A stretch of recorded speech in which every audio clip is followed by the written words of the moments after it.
Predictable magic. What is it really about? It's about how we create, innovate, and design, and in a repeatable, scalable fashion.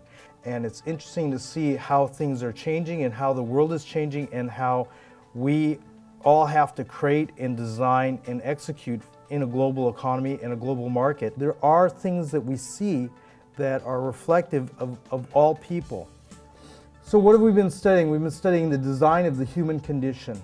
And the essence of what we look for is the need for affirmation and acceptance. So we talk about the emotion and the motivations and this pathway of using emotion as a design tool. It's not how you feel about the design of the experience, it's how it makes you feel about yourself. Do any of us really need anything more than the basics? No, but we all want something more than the basics. And everybody in the world does. Now the Hero's Journey, written by Campbell, I believe in the 50s, really explained this universal truth in all communities and in all religion, how a hero evolves. There's a calling. The calling is the attraction. So that's that emotional component. How do we attract people? And that just takes raw talent.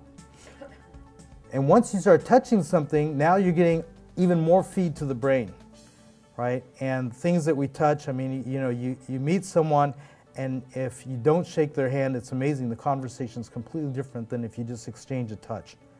We create visually stimulating war rooms. We'll take a room like this, and we will create an immersive environment of personas, of touch points, of analysis of psychosthetic maps. It's amazing, you know, I mean, it's amazing what a janitor could tell you about your architecture. And it's amazing what a shipping clerk in these environments tells us about our product.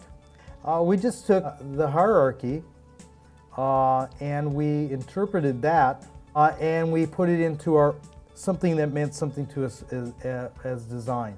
And then we started playing around with interactivity. So what we did was we took the hierarchy and plotted that against levels of interactivity. Any one of these 4 quadrants is a rich quadrant. It's how we decide based on our knowledge of our audience as to which quadrant we play with. Now this is the competitive landscape, and what this is DNA sequencing. So our goal is that even though we may not always create a viral effect on everything we do, that by looking at that as the result, that changes our perspective. It changes our thought process. It changes what we see as the goal. There could be a change, and a change is occurring. And I think it starts with everyone in the room who has to see themselves through this heroic journey. Because it's really not about the things that we design. It's not about the great product or the great piece of architecture. It's really about us designing a culture and a process that yields those results.